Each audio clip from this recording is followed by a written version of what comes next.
Žemaitijoje buvo ne tik languotos skaros, mėlynai raudonos ir baltai raudonos, o ir siuvinėtos taip dailiai rankomis. Tai dabar užrišime šią.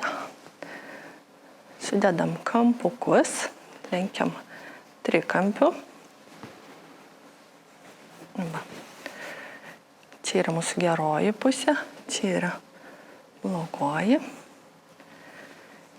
Dedam ant galvos. Sulygiuojam priekyje kraštukus. Tada mūsų galas bus ties viduriu. Galima dar šiek tiek ir palenkti.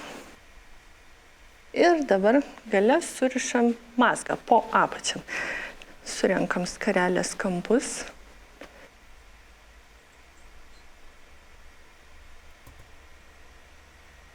Perkišam mazgą rišdami ir suveržiam.